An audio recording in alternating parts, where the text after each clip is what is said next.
our second speaker of the day and the last speaker of the week is Mathieu Joshua Verghese from Université de Paris, and he will talk about refined enumeration of some factorizations of Coxeter elements. Go ahead, Mathieu. Okay.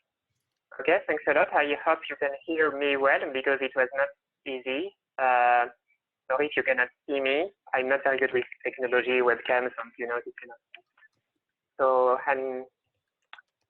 okay, so let me just introduce. So my co-authors are Philippe Bihan at Université Gustave Eiffel, which is the new University of Marne-la-Vallée. Also, I moved from Marne-la-Vallée to the University of Paris very recently. And Théodore Provodopoulos is also at University of Paris. Okay, so the topic is a finite real reflection group. So I will assume that maybe you have some basic knowledge about this topic. Okay, what you need is a set of reflections, I mean orthogonal reflections in some Euclidean space. They are a generating set by definition. And we have simple reflections, which is a smaller set, a subset. Its interface is a minimal generating set. Okay. It's always interesting to think about the symmetry group. Reflections are transpositions. Simple reflections are the simple transpositions. I just want. By the way, can you see my hand, the pointer here? Yes, we can see your hand, but because of the audio connection, it would really help if you spoke very slowly. Okay. Okay, I will try to do so. Okay. Okay, maybe sometimes I will also use roots, some unit vectors orthogonal to the hyperplanes of the reflection. Okay, I use unit because I don't need any crystallographic things. Really, real reflection groups, it might be non-crystallographic. Okay? In these settings, we have plenty of combinatories, like you can define inversions, descent, reorder, reorder. Just forget about descent and reorder because I will not use that. I'm interested in like inversions and reorder. Okay. So in my titles, there are something about Coxeter elements. And Coxeter element is a product of the simple reflections. The symmetry group is one cycle permutation. One reason to be interested in that is that, for example, the eigenvalues permit to define the exponents, which are also related with invariants called the degrees, di, is coming from invariant theory. Just notice that this h here is the biggest degree, Cn, the order of p. And like the fundamental result in this theory of factorization of the Coxeter element is this one. If you take the minimal number of reflections to get the factorization of this Coxeter element, so this is n, like the range of the group. And you have this nice number, factorial h to the n divided by the order of the.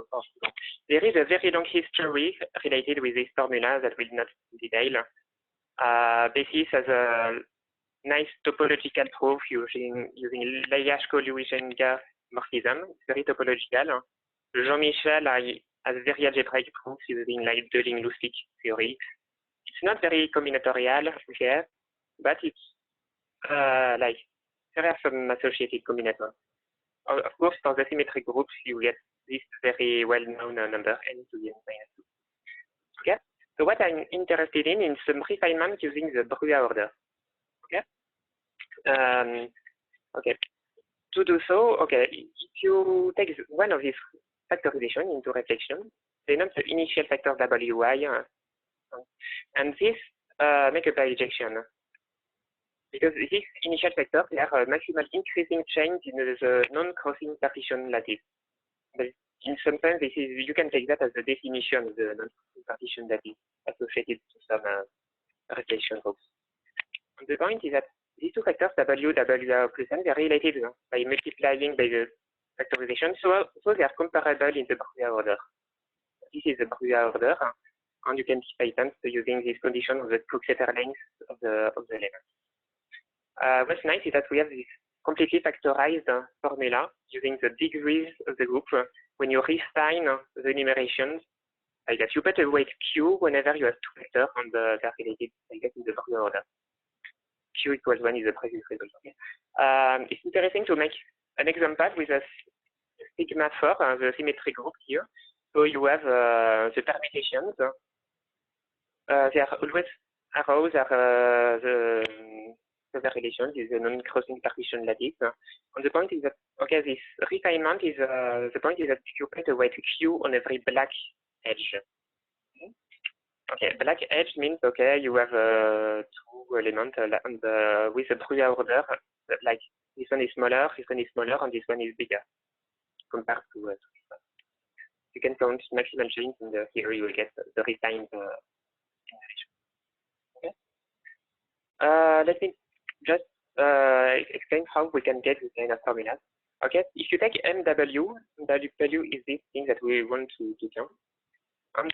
And there is a recursion for that. It involves a maximal standard parabolic subgroups, the W sub S, generated by all the simple order sections, etc. The point is that in the reducible case, you have a simple factorization. In the irreducible case, we get a sum over the same quantity associated with maximal standard parabolic subgroups. And now you can solve that. But, well, to solve that, it's actually interesting to make a link with these 2 Catalan numbers associated with W. They appear in Fomin and reading because in their works, this number is the number of facets of the generalized cluster complex. And they satisfy a similar recursion. So that they are related in a simple way, like M becomes Q over 1 minus Q, then you clear the denominator. Okay. Now, we are also interested in a more general enumeration problem. You take some conjugacy class, this group, and okay, you have all the same restriction names. And so we assume there exists some factorizations of the Closed-Peter element with some element of C, the initial factors, and then reflection.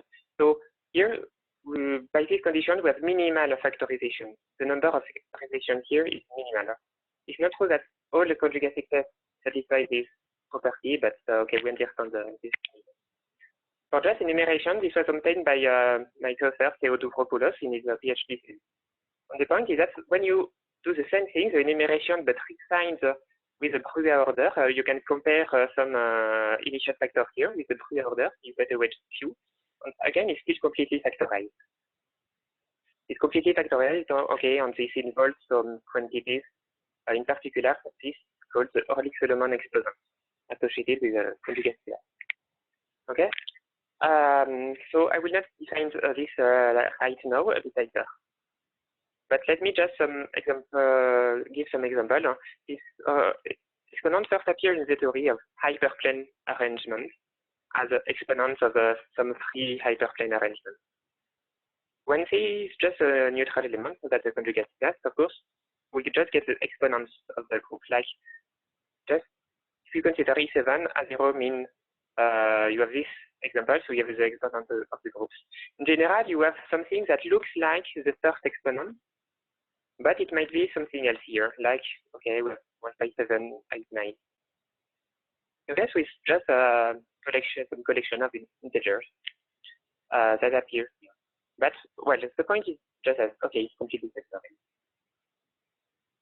Okay, so let me just give some outline of how to prove this. That's basically the goal of this talk, to see how we can prove this kind of thing. So we have a recursive way to compute the left-hand side, this, that somehow is the same mimics as the one for n of W before. Then we can again make a link with the generalized cluster complex.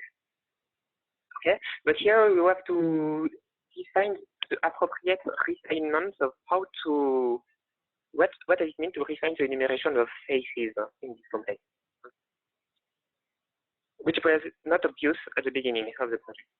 Okay, so there are some similar enumeration for positive faces. I will give details about that. Then you have some combinatorial reciprocity. But let me just say that at the end, everything relies on the parking space theory. Going through everything that here we arrive at this person space theory, and we can relate these formulas, these enumeration formulas, with these two characters of the reflection group. Here, L sub B is the reflection length in W. Okay, so basically that's the outline. If you have any questions, don't hesitate to stop me. I cannot. Okay, so let's go. I think we're good. Go on. Excuse me. I think we're good. Thanks. Thank you. Good. Good to hear someone. Okay, so let me review what happened for the case of M of W. M of W was this one before we have the refinement by the conjugacy classes.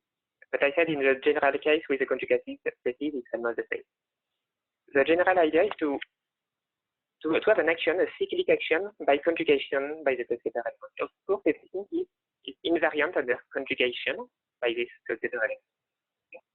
And what happens is that we have this inequality, the Brugha order, when Tn, the last one here, is an inversion, a right, I should say a right inversion of the Coxeter element. Okay?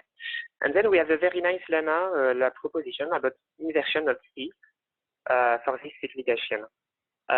When you see act by conjugation of the set of reflections, we have some kind of equirepartition. Either an orbit has H elements in two inversions or H over two elements, one inversion. Okay, you can make comparison. There is a well-known result by Steinberg. If you take the B particle Coxeter elements, we have a similar result with simple reflection instead of inversion. But it works for any standard Coxeter element, which is the multiplication of the simple reflection. Okay, and once we have done that, it's good because okay, I think it's good to give a proof, a small proof of that, because there should be at least one complete proof in my talk. And the trick is to consider the action of C on roots. We know that here on root there are n orbits of H elements. If you know what is a Coxeter plane, you can just project everything on the Coxeter plane. And you have non-zero vectors on the rotation of order H. Okay? Now, remember, H is the order of C, we have that. And we know the eigenvalue of C, so we can just simplify by C minus I and get this.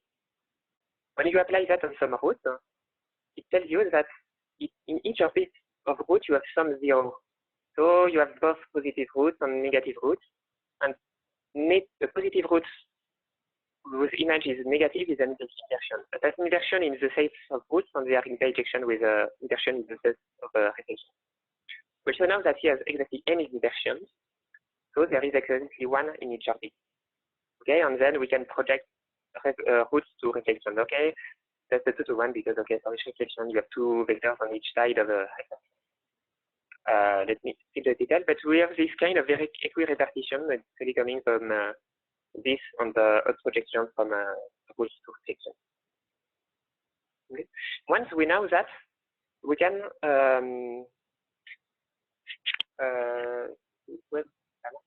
use that instead of we can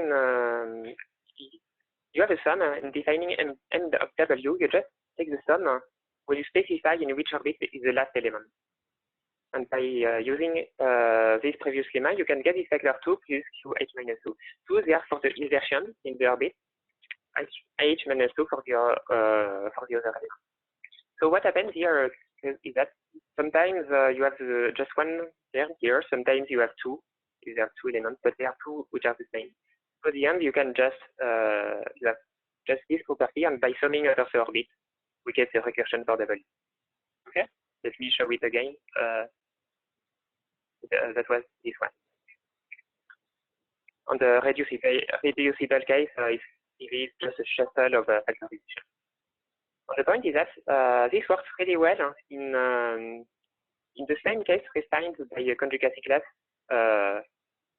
when you have the first factor, small w, in this curly in this conjugacy class. Okay, so M of C of W is a more general thing. And what's the difference? Most of the time, it's really the same. Because here, okay, what happens is if you have a product, that's the easy case. I did not define K1 and K2, but that's the number of reflections you need on each side, W1 and W2. Once again, it's binomial, and you can shuffle the reflections into factorization, two factorizations here to get the factorization here. Okay, on the irreducible case here, you can do the same trick with the orbits of the direction of C, and you get this thing, but here, the problem is that you have something like that. You have to take the intersection of C with this maximal standard paradox. And it might not be a conjugacy class. In general, it's just a union of conjugacy class. So then you need to go here. And that's a kind of additive extension of the quantity. And then you have, once again, the same quantity associated with the conjugacy class. And then you can just go back here to go on with the recursion. Sorry, I see a question in the chat. In the chat, there's a question about the number of factorizations of the Cox-Zero element, which is reminiscent of the number of spanning trees for from Cayley's formula. So is there any connection? Can you relate? Yes. Yeah, it's possible to make a bijection. It's funny actually because it's not that easy to make a bijection. But if you just make a bigger set, like if you take all possible factorization of some Coxeter elements, some cycle, you have a bijection with all the Cayley trees with some labels on the edges. It's a bit tricky to do the bijection, to do a direct bijection, but yeah, really, yeah, there are known things about the subject. For example, if you just take one factorization into transposition, you draw, okay, each transposition become an edge in some graph, and what you get is really a ZLS. It has to be a tree.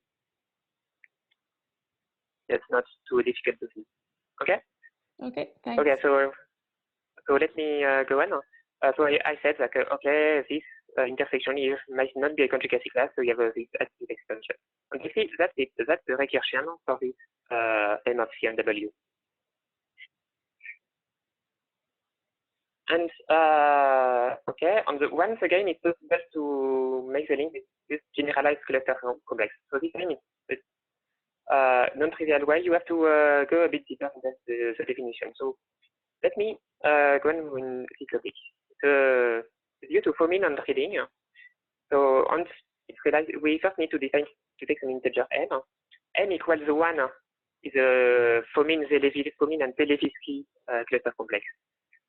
And but m bigger than 1, at least 2, it's not related with cluster algebra, so maybe conjecturally, but we have no link with cluster algebra. We need to define colored almost positive roots. We have the negative simple roots, and for each positive root, you have several colors. So the colors just means some integer between 1 and n. So that's a vertex set. And once we have a vertex set faces, we can define them using some compatibility. They are pairwise compatible vertices. And compatibility, some symmetric binary relations. I will not define this here because the definition is not particularly nice in it. But I will not. Let's just assume that we have this complex, and there is a nice definition. We have a vertex. So I will not use the definition. We have a bunch of properties like topological properties. We know that the facets maximal faces have n elements at n-1 dimension. And this Catalan number is a number of faces. And there is a rotation, like this really important, on the vertex set, and this preserves the compatibility relation. Just also really we have an automorphism of the complex. And the point is that with this relation, we have a kind of equirepartition result, just similar to Steinberg result about the beta element. If you add on the vertex set almost positive roots, you have either this number of elements and 2 negative simple roots, or half as many elements and 1 negative simple root. Once again, You see, it's with repetition. And that's why you can write some kind of recursion similar to the previous one. Okay, so for example, for the number of faces here, what you get is this one in the irreducible case. Okay, the trick is to compare here. S is a facet and V is a vertex. Obviously, the number is this many because you have this many traits for a facet, this many for the vertex here, V. S. And then when you act by the rotation 2 on this kind of pairs, you can act until V becomes a negative simple root. And the point is that when V is a negative simple root, what remains here, like S minus V, will be related with the facet in this smaller subcomplex associated to the standard parabolic subgroup. And everything works nicely. So what about the refinement? So I need to say what is the link with the non-crossing partition here. So Eleni Sanaki has a wonderful characterization of the generalized cluster complex using minimal factorization of the etc. element. So if you just take any space here, you can index them so that the associated reflections are below C in the reflection order, which means that's part of a reduced factorization, minimal length factorization. Okay, and now the refinement is as follows. For this space here, F, we consider this the conjugacy class of this W. Okay, let me be clear. Really, it's far from obvious that that was a good thing to do, but okay, there was a lot of experimentation to explain that. And the cool thing is that at the end, what we get is an invariant, a conjugacy class, which is invariant under the Fomin rotation too. So this is a kind of tricky calculation, but if you just unfold all the definitions of this complex and of the rotation too, basically, okay, you just obtain this proposition. And it says that, okay, we can maybe refine the enumeration of spaces using this KPO as. Okay, let me just flip to the results here. If you count the number of spaces with this many associated with a conjugacy class, we can again a formula in terms of the orthogonal element present with this here. And this can be done using a recursion, using the rotation tool. This recursion is equivalent to the one about factorization. And what's a bit more mysterious at this point is that, okay, you just restrict to the positive spaces, that is, you just remove all the negative simple roots, you have a similar result with a minus instead of less. Of course, there are less of them. So, but at this point, we cannot write a recursion for this side, but it's a bit more mysterious at this point, but it will be really useful. Okay. So let me just make a side remark. It's not very important in these proofs, but okay, it's kind of interesting. The point is that this invariant kappa of S is a refinement of the dimension because, okay, here the cardinality of the faces is given by the reflection length of conjugacy. And we can get some formulas for the space numbers of the complex. We just found over the previous formulas over several conjugacy class. And the good thing is that here, maybe there are some partial factorization here. You need to see what happens with the Hurwitz element. But these were observed by Fomin and Reading. As a polynomial in M, you have some partial factorizations. And it's all explained by the Hurwitz element. If I go back to this table here, for example, in rank 2 here, there will be big common factors coming from this 1, 5, and 7. But for the other two, okay, nothing factorized. Okay, maybe the 9. If you look here, okay, there will be once again 1, 5, and 7. That's common to everything, but that's only 3 factors, not 4. So that completely explains the partial factorization. Okay. So at the end, so that's time to arrive at topic of sparking space. So far what I did, because of similar regression, I tell you, okay, that this problem of counting factorization of the computer element is somehow equivalent to the problem of counting spaces in the generalized Flutter space. Okay? And the point of sparking spaces is that this kind of formulas with Hurwitz element exponents on this denominator here, everything will appear naturally in this theory. So this was introduced by Armstrong, Feiner, and Rawls, and this corresponds to the Catalan case. And the full Catalan case, there is some extension by Brandon. What we use here is just a rather weak case, like the general settings are also an extra cyclic group and much more finer result. But I could just use some equality of some characters. Let me introduce that. Yes. So the point is the following. For each parabolic subgroup here, we introduce a character phi of t. W acts on the quotient here, so you can linearize to have a representation. You have a character. There is an explicit formula for this character, and if you know what is induction, just a trivial character induced to W. Of course, we have some equivalent. Sometimes you get the same character in the conjugated subgroups, so we can take some representative.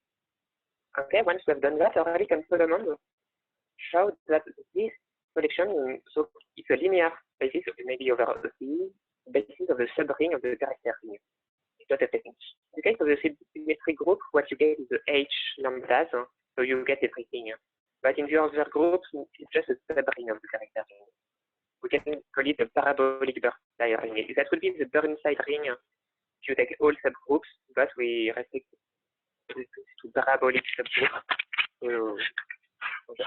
And we understand this ring like really well, much better than the full character ring of W, which is really, for example, if you want to describe irreducible character, it's very complicated, but here the type is like much more simple. We have, for example, a nice characterization. Okay, if you linear combination of these types, if only we have this chi of W elements, the W orbits of this big space here. Of course, the W acts on the linear subspace or Euclidean space.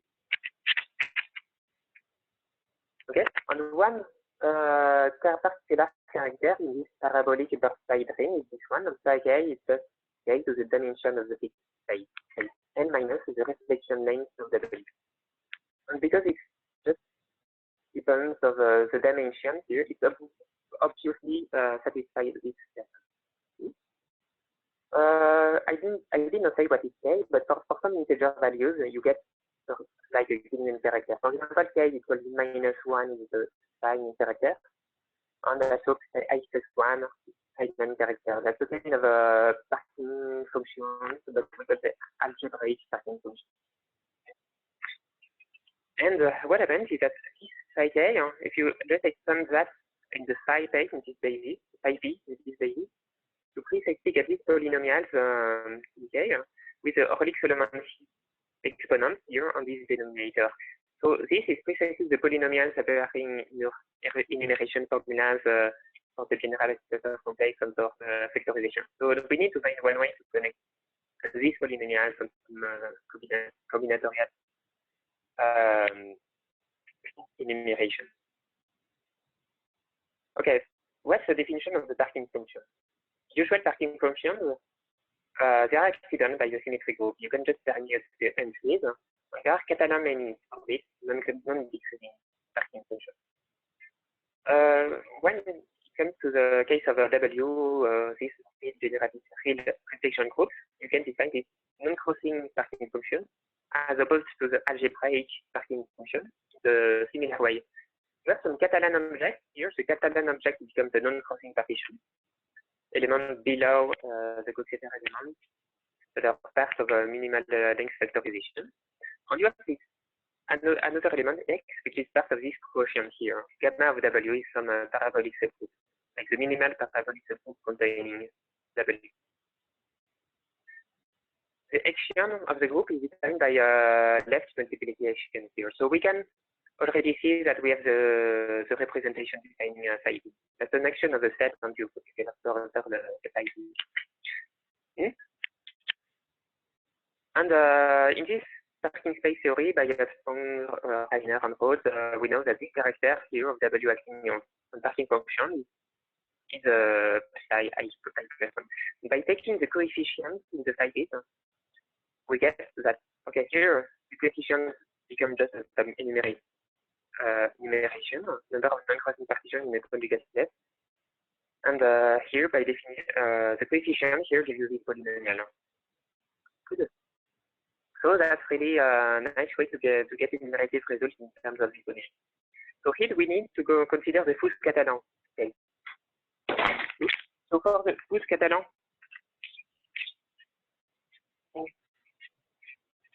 Fuchs-Catalan, okay, we need to consider chains of non-crossing partitions here.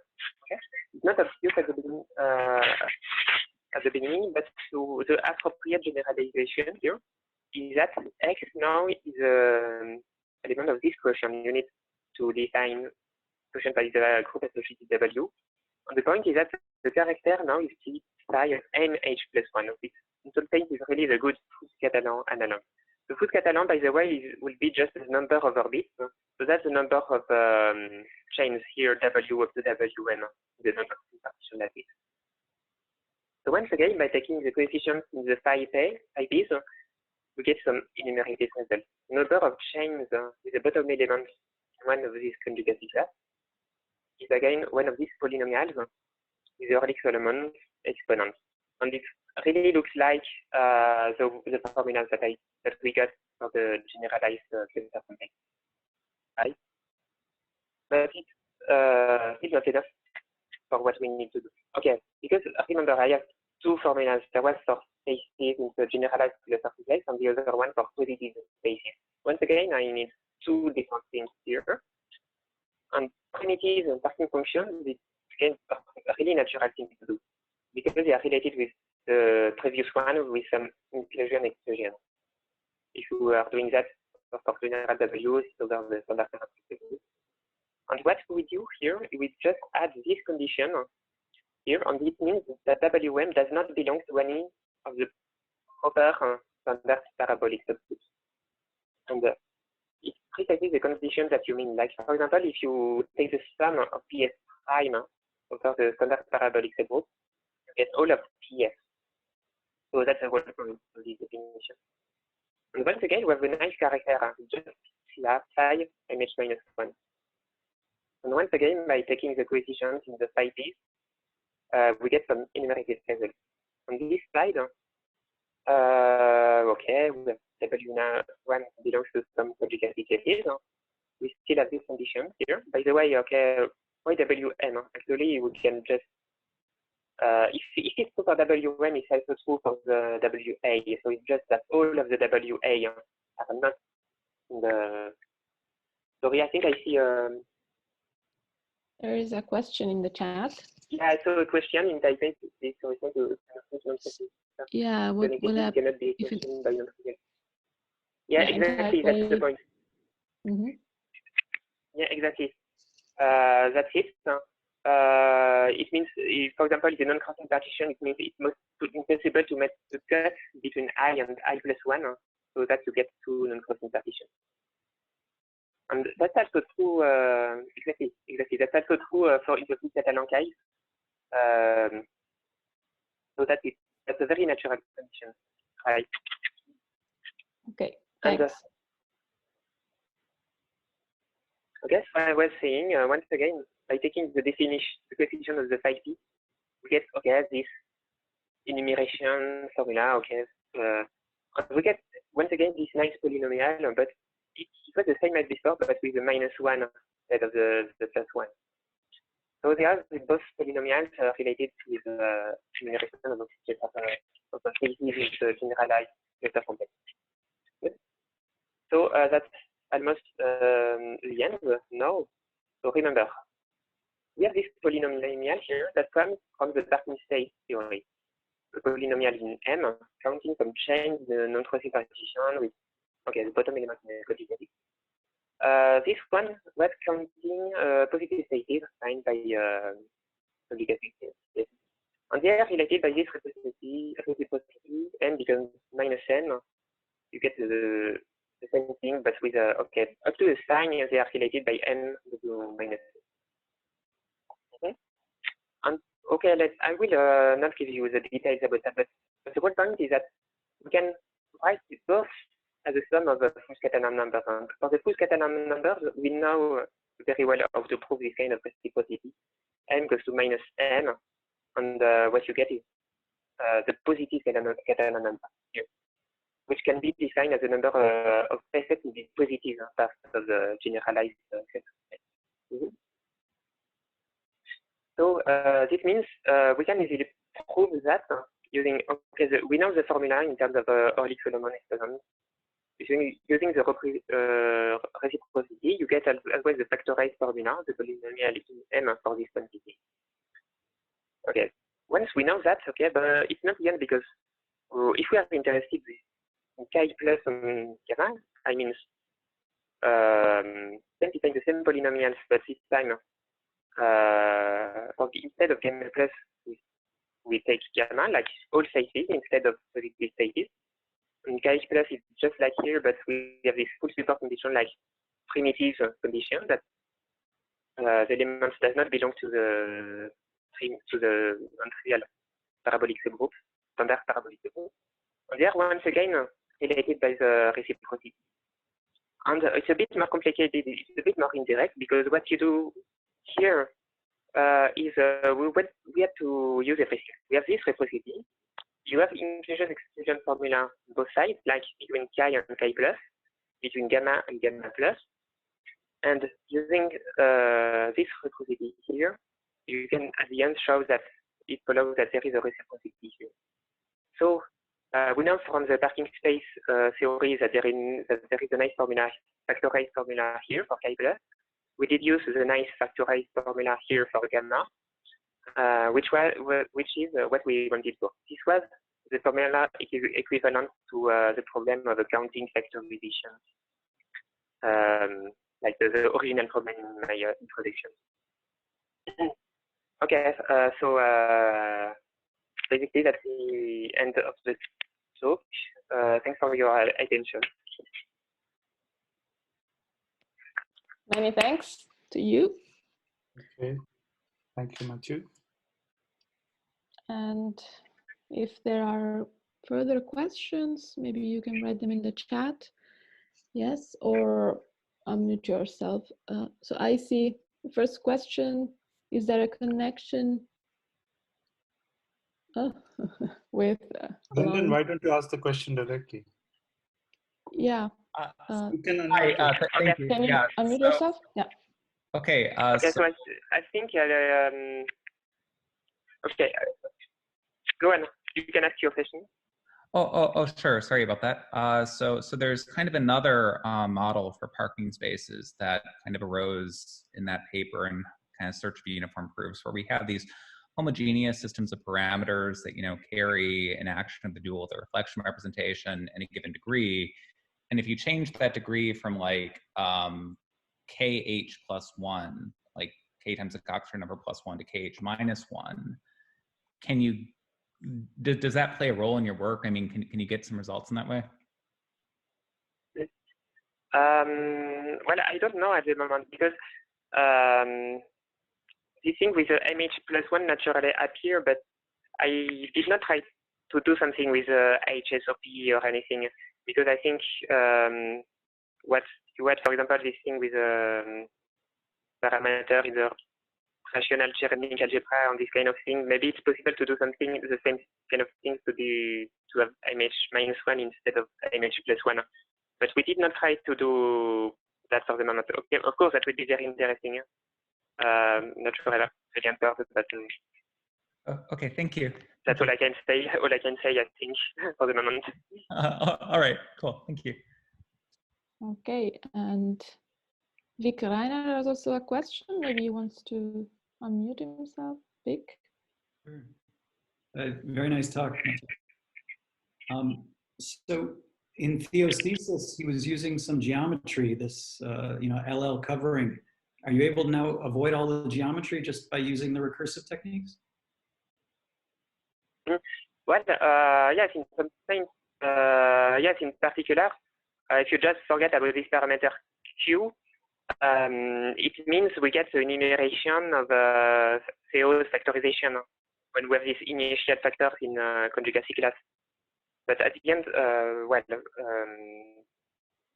it's a bit more simple. Maybe we could, I'm not sure if we can avoid going through the generalized cluster complex, but yes, in particular, we get the plain enumeration.